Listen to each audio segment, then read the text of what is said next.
My name is Ashton Sylve. Keep going. I'm a two-time international champion and 10-time national champion. I box at Long Beach Backyard Boxing. And your trainer? My dad, Ashton Sylve, and I guess the assistant, Trevor Sambrano.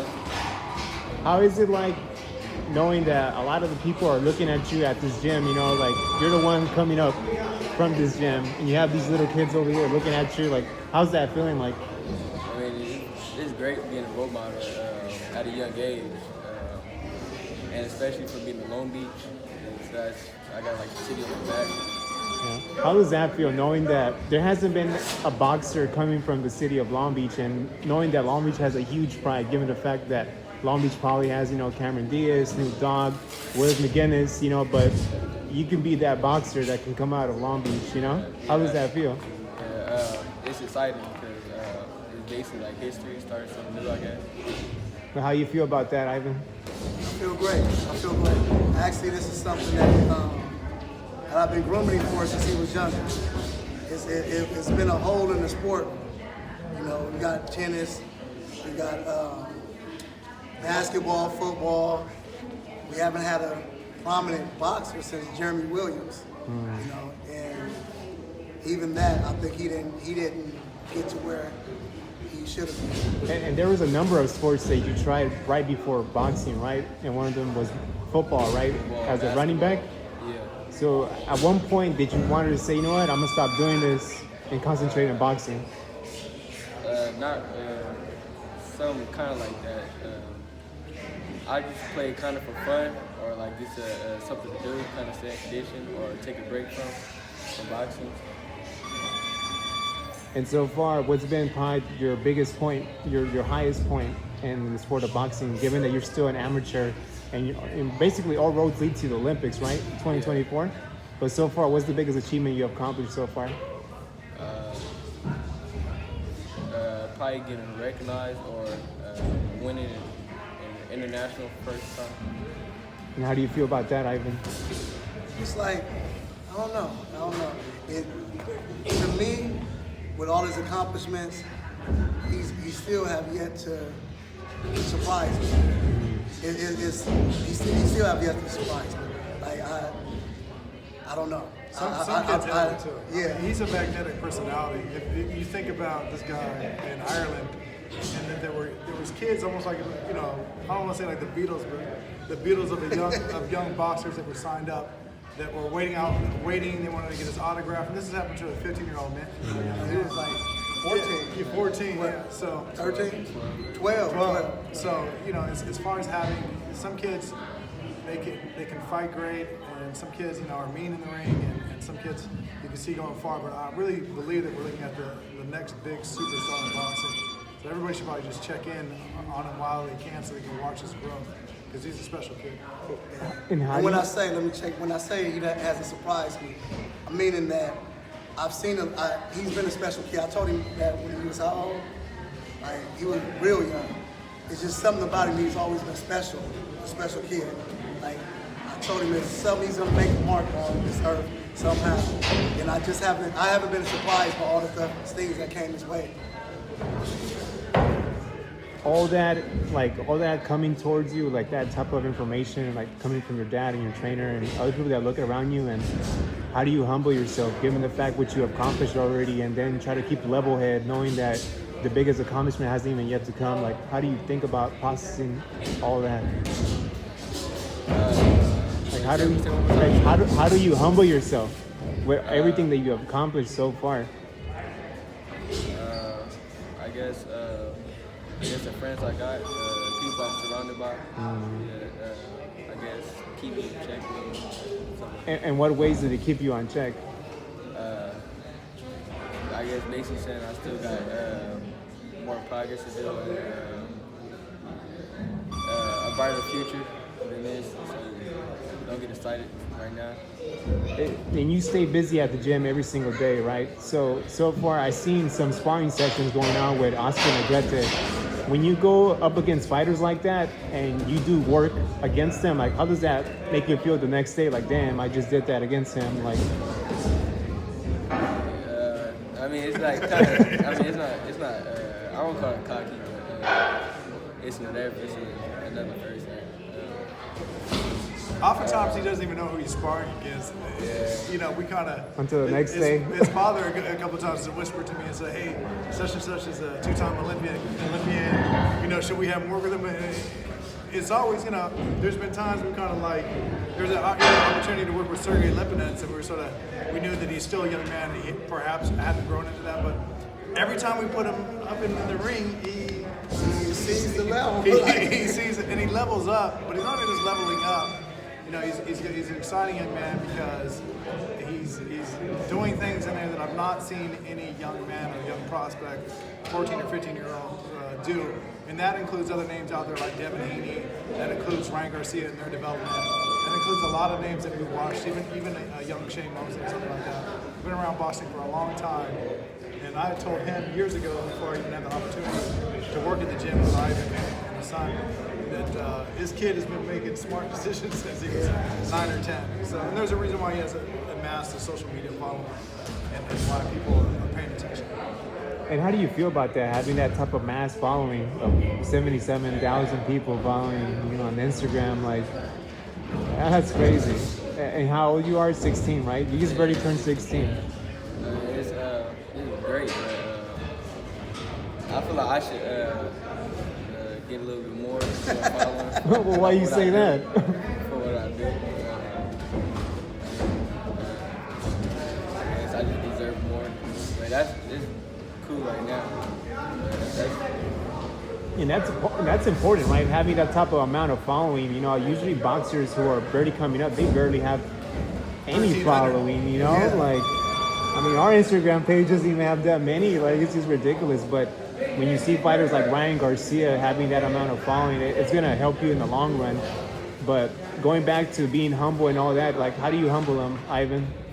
You know, it's not hard for me because it's not in him to be cocky. You know, he jokes around. You know? He jokes around. He got little friends, so they have little jokes. But he's very respectful. Always been respectful. Very respectful. You know, very shy. And it's funny because when he in the ring, he turns into a whole nother monster. Yeah. It's like a lot of people say, you know, I see him outside the ring. He like a little quiet, shy. But when he in the ring, he turns into even on video. You look at him, he looks bigger than what he is because he just projects that. You know, in the ring. It's also, I think, important to say too, which is like whether Ivan has been his trainer his whole life, and same thing with Ashton. It's not they're not aiming for mediocrity. Now that's not to discount anybody that's maybe a national champion. Here we have a kid that is a 10-time national champion, but that his eyes, it's not on being a great amateur fighter, it's on being the greatest fighter of his generation. And if you're looking at a kid that shows up every day, and look, Ivan and I as trainers, we're gonna watch these kids. We see them. We know when they're not into it. We know when they're half-assing, when they're not bringing themselves. He's consistently always refining his craft, always working hard, always being diligent about his process. That, you know, I think that what keeps him going is that, you know, 177,000 followers isn't enough for him. 10-time national champion isn't enough for him. He wants to be the greatest fighter of his generation. He might not come out and, you know, say vocalize it, but that's his work ethic and his discipline is reflective of that. Is there like specific fighters that you like to watch in video just to try to like pick your spots to say like, oh, I want to emulate that type of fighter with that type of skill? Like, is there any footage that you go and watch every now and then? I really don't watch nobody like that. It's like my own style. So. Right. What is your style? H2O. Let's flow with it. What's his style, Ivan? He's like, he's style. He don't have a style. He's very adaptable. I used to watch like Floyd. I watch a little bit of Devontae. I like Adrian Wilner, different Sleepy, but that's back then. But now, like, I understand boxing and stuff now, so like it's like I developed my own. You know, when you went back to like doing other sports, did it help you being the type of boxer that you are? Because usually other athletes, they're not just one-dimensional, you know, being like basketball and also football, but has that helped you in the long run so far? Yeah. In what ways? football, in fact, it made me more like aggressive. Yeah, basically like more aggressive, put more like body in. That's it, yeah. I mean, and I've been like, when you're doing training, what is basically the schedule like? It's different with different fighters. With Ashton, we always create. We always create. I spend he'll do something new. I try to create it and make it, redefine it or polish it up. But we're always creating. We always create new angles, new looks. It's kind of hard to keep up with him now, to be honest with you. It's like other trainers come in, not Trevor, but other trainers come in. Say they want to show him something, but he was on that 5 or 6 years ago. Yeah. So we done had trainers come in like, oh, I want to show him this. He doesn't do this. They get him there, and they be like, oh, he knows all that. Ashton is always evolving. He's always evolving. So it's things that he does in the ring. It's also too. I think it's very important to talk about this. Is that we're all students of boxing. So even when I saw Ashton today, Ashton said, "Did you see my sparring?" I said, "Yeah, I see your sparring." And he immediately said, "Did you see that move that I did?" So we were talking about certain things that he did in the sparring. That's to understand that he has a fundamental understanding and a consciousness behind everything that he's doing. He's got his father has a military background, not that it matters, but he has a very analytical mind. I have an analytical mind. He naturally has an analytical mind. When we say that this young man can do a lot of different things, he can walk you down. He could be slick like Pernell Whitaker. He can be, he can have a temperament where it seems like nothing bothers him, like Floyd. He could be explosive like Roy Jones Jr. He can do a lot of different things. You never know, what he's going to do. And it's exciting to even watch him spar all the time. And oftentimes I'm just in the corner with my popcorn ready, and I feel like his dad's the same way too. But he do a lot of different things, and hence why he's been so successful as an amateur. How do you make that switch? Before you come to the gym, you're just this regular student, right, in high school, and then you come in over here and you start hitting the bags, hitting people inside the face, basically. Like, how do you transition that? Where you turn into something else? You gotta put a little bit of music in, first, go to sleep, and then get your mind right, and get in the zone. And I've been like,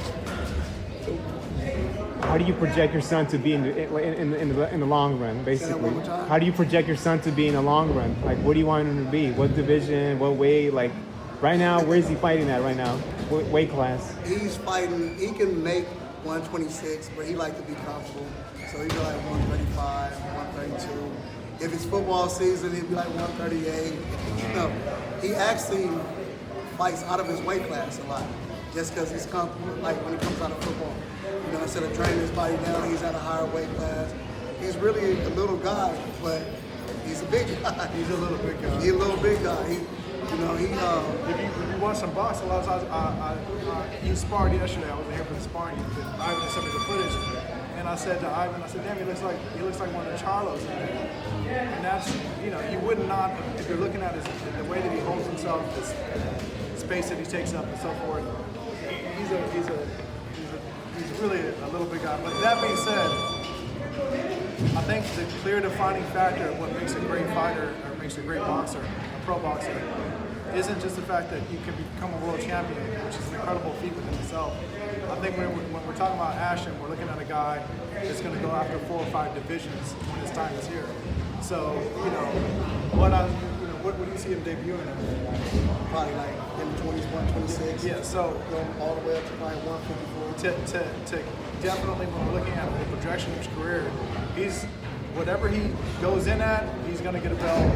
He's going to go get a belt at the next division and keep going up, because that's what it takes to be one of the alpha males and the the greatest fighters of all time. And like I said, a kid that doesn't care about 77,000 followers at 16, or even as many national championships as he amassed, he's not in it to get the one division and sit there for his whole career.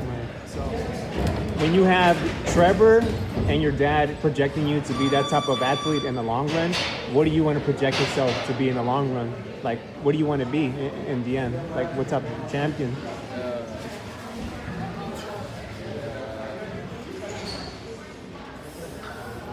I guess probably like I don't know, basically like what they. He let me make the decisions, but I try Sounds to like push it. it towards him. He told me the other day, I'm waiting on you. I do want to talk about this boxing gym in general, just because I feel like it's not that much known. It's kind of really hidden. I barely knew about this gym just recently. Can you shine some light about where this boxing gym is at? How long has it been here? All that information, just so the public can know about this boxing gym.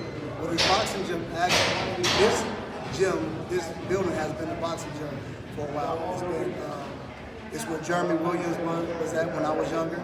It was Williams Boxing Gym. It closed down, they moved to Pine Street. It was vacant. Then they had the Long Beach Pile here, probably like 10 years ago. After that, it was Long Beach Boxing and Fitness. That's when we came in, when it was Long Beach Boxing and Fitness. What happened, it ended up falling under, going under. I took over. That's a whole nother story. Right. But long story short, I took over, rebranded it, changed everything up, changed the look, and actually dove into boxing seriously for Long Beach. It's a whole in Long Beach. Like I said, they got every other sport Right. boxing. So we dove in there, and here we are now. Like, damn near 30,000 followers, known worldwide, but it's hard to find a gym. That's weird. Even people around here, we're like a hidden jewel. So we had 12 national champions. The list goes on. Even having, people out there that are training fighters or beginning to train fighters, maybe training fighters for a long time, amateurs and pros, but the accomplishment that Ivan has been able to do to have 12 national champions. I know guys that have been doing this, as he does too, for over a decade. They maybe have had one or none. And to have, this gym here in Eastside Long Beach, and to actually have 12 national champions, I mean, to me, it is In a short time. In a short period of time. 6 years. You're talking about, it's exciting. I like to tell people this, I know Ivan likes to say this too, that we're looking at the crunk of our era. We got young men, they're all ranked in the top 5 as amateurs. Sure, there might be 15, 14, 16, some are 17 or 18. But the point is that we're going to start turning them, and this is going to be a gym that you talk about in the future, the near future, which I imagine is like 3 years.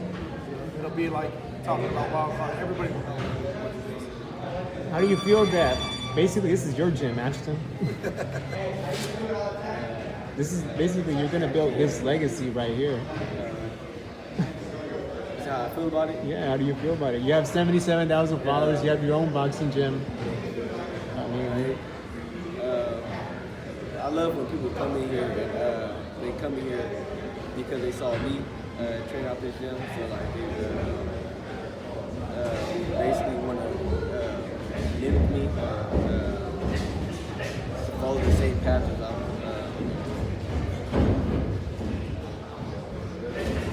is there anything that you want to say to the community as far as like about following you and all that information that you want to tell out to the public? Anything in general to the fans that want to follow you and all that information? With my Instagram account, Yeah. Ashton Sylve on Instagram, Ashton Sylve H2O. Last name SYLVE, Ashton Sylve H2O. You can follow me on there. And Ivan? Long Beach, LB Jack Rabbit Boxing. I'll make sure I'll put it on the video. And Trevor? Trevor Trevor Sambrano. Yeah, Trevor Sambrano. But I mean, we're all here at the same place. It'll be nice to collaborate and just start getting some footage about how this gym, 'cause That's a whole nother that's story. a I mean, whole it's a nother good story, man. But it's a good story because I don't know. I'll write an article about you soon, but it looks like you're gonna be Long Beach's best kept secret. And I think once people start That's another knowing thing you, too, I want maybe to talk. Ivan won't talk about himself because these guys won't talk about themselves. But I will. Ivan is a very powerful and influential guy here in the community of Eastside Long Beach.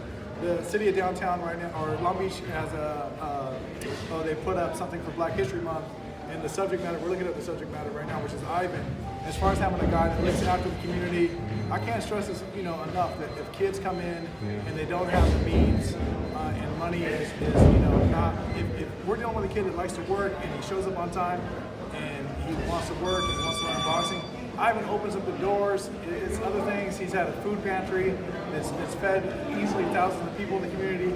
It's a lot of things that go on here at Jackrabbits that I think that he's not going to talk about, but it's definitely this gym is different. It's got a different vibe to it. Cool. Well, we'll talk later on, all right? But pleasure to have all three of you together, all right?